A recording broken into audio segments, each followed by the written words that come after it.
गुज़श्ता चंद रोज़ से social media पर यह वीडियो बहुत ज़्यादा वायरल है, जिसमें बज़ाहिर यूँ दिखाया जा रहा है कि खातून ग्राउंड में बैठी है और पुतले पर सुइयाँ चबोई जा रही है।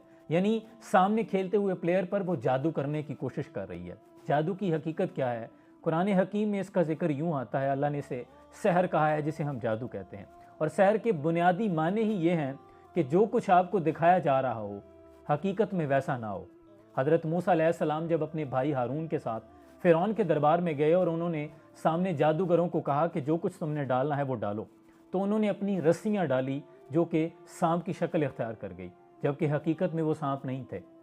ये सहर है। फिर अल्लाह के रसूल ने अल्लाह के हुक्म से जब अपना आसा फेंका तो वो अज़दहा बन गया। उसने उन सारे सांपों उन रस्सियों को वो निगल गया। ये हकीकत थी। इससे पहले जो हुआ ये इस्तजराज था। यानी सहर के मानी ही ये हैं कि जो आपको महसूस करवाया जा रहा है, जो आपको दिखाया जा रहा है, हकीकत में वैसा कुछ ना हो। और ये जादू काहन का निज़ाम हुज़ूर अकरम सल्लल्लाहु अलैहि वसल्लम के ज़माने के बहुत पहले से होता आया है।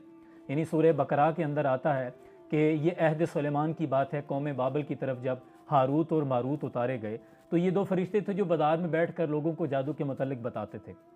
लोग इनसे जादू सीखने आते थे और ये कहते थे कि ये कुफर है, तुम ना सीखो, इससे तुम अल्लाह पर एतकाद खो बैठोगे। और वो जादू भी क्या था कि मियाँ बीवी के दरमियान इख्तलाफ डालना, और ऐसा नहीं भी हो सकता अगर अल्लाह ना चाहे। और सूरह यूनुस में अल्लाह फरमाता है कि जादू करने वालों का आखिरत में कोई हिस्सा नहीं। और फ़िरौन के दरबार में भी जो जादूगर थे सामने, अल्लाह ने फरमाया कि अल्लाह शरीरों को कभी कामयाब नहीं करता। यहाँ जादूगरों को शरीर कह के मुखातिब किया गया। सूरह ताहा में इसका जिक्र आता है और सूरह फलक में भी तो यही आता है कि मैं पनाह मांगता हूँ रात की तारीकी से, अंधेरे से, खौफ से, गंडा करने वालियों से, फूंके मारने वालों से।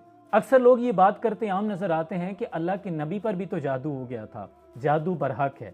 देखें, आप कैसे गुमान कर सकते हैं कि अल्लाह के रसूल और अल्लाह के होते हुए, हज़रत जिब्राईल अलैहिस्सलाम के साथ होते हुए अल्लाह के रसूल पे जादू हो जाता? बल्कि यूँ कह सकते हैं आप कि चूँकि उस ज़माने में लोग काहिनों और इन जादू तवीज़ गंडों पे बहुत ज़्यादा यकीन करते थे, तो अल्लाह ने अपने महबूब को इस प्रोसेस में से गुजारा ताकि कोई आपके इल्म पर सवाल ना उठा सके। और फिर हुज़ूर अकरम सल्लल्लाहु अलैहि वसल्लम ने फरमाया कि मुझे अल्लाह के अर्श के पाए से दो चमकदार सूरतें अता हुई हैं, जो कि सूरह नास और फलक हैं, जिन्हें मुअव्वज़तैन भी कहा जाता है, जिनकी हुजूर अक्सर सोने से पहले तिलावत फरमाया करते थे, जो कि हर जादू और तावीज़ का तोड़ है। अब इससे पहले अगर हुजूर बात करते तो लोग कहते कि आपको जादू की क्या खबर, तो अल्लाह ने अपने महबूब को इस प्रोसेस में से गुजारा, वरना उन लोगों की क्या हैसियत कि अल्लाह के हबीब पर वो जादू कर सकते। और इसमें बहुत ज़्यादा ऑब्सेशन है। यानी आप सोचना शुरू करते हैं ना, अगर कोई शख्स आपको कह दे कि आप पर जादू हुआ है तो आपका वज़न गिरना शुरू हो जाएगा। यानी ये नज़र और ख़याल की बंदिश का नाम है। ज़्यादातर आपने देखा होगा कि घर की औरतों को ये चीज़ें बहुत ज़्यादा महसूस होती हैं। क्यों? जितना एतकाद कमज़ोर होगा। यानी कुरान में कहा गया है कि जो लोग अल्लाह की याद से गाफिल होते हैं उन पर शैतान मुसल्लत कर दिया जाता है, जो उनके करीब रहता है। और ये वसवसों और जादू का निज़ाम तो रोज़े आखिर तक चलता रहेगा, क्योंकि अल्लाह ने शैतान को एक्सेस दी है, उसे जहनों तक की एक्सेस है। वो वसवसे डालेगा आकर। उसने कहा था कि अल्लाह मैं तेरे बंदों को गुमराह करूँगा, लेकिन अल्लाह ने कहा था जो मेरे होंगे उन्हें तो नहीं कर पाएगा। अब इसमें यकीन करने वाली क्या बात है कि जब हमें ये अल्लाह ने फरमा दिया है कि सूरह नास और फलक की तिलावत करें।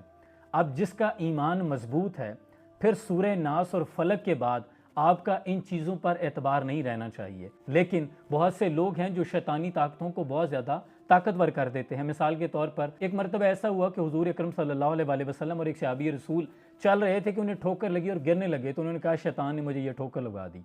तो इस पर हुजूर अकरम सल्लल्लाहु अलैहि वसल्लम ने फरमाया तुमने शैतान को बहुत ज़्यादा ताकतवर नहीं कर दिया। तुम ये भी तो कह सकते थे कि मैंने अल्लाह का नाम लेकर सफ़र का आगाज़ नहीं किया था या बिस्मिल्लाह नहीं पढ़ी थी। यानी तुमने शैतानी कुव्वत को ज़्यादा ताकतवर साबित कर दिया। और मेरा तो अक्सर ये सवाल होता है कि हाउ इज़ इट पॉसिबल कि अल्लाह किसी को रिस्क देना चाहे, अल्लाह किसी को औलाद देना चाहे, अल्लाह किसी को इज़्ज़त और खुशियाँ देना चाहे, तो कोई और ताकत, शैतानी ताकत इतनी ज़्यादा हो जाए कि उन चीज़ों में बंदिश आड़े आ जाए, उनको वो रोक ले, किसी की औलाद को रोक ले, रिस्क को रोक ले। How is it possible? Allah जिसे चाहे जो चाहे अता कर सकता है। आपने रहमानी कुव्वतों को अपने जहन में रखना है कि उनकी ताकत ज़्यादा है। शैतानी कुव्वतों को इतना ज़्यादा ना बढ़ाएं कि वो आपके जहन, आपके वसवसों में इस कदर हायल हो जाएं कि आपको हर तरफ फिर शैतान के वसवसे नज़र आएं। तो दीन से जुड़ जाएं। जितना दीन के करीब रहेंगे, जितना पाकीज़गी अख्तियार करेंगे, अल्लाह करीम आपको इन चीज़ों से महफूज रखेगा। Thank you so much.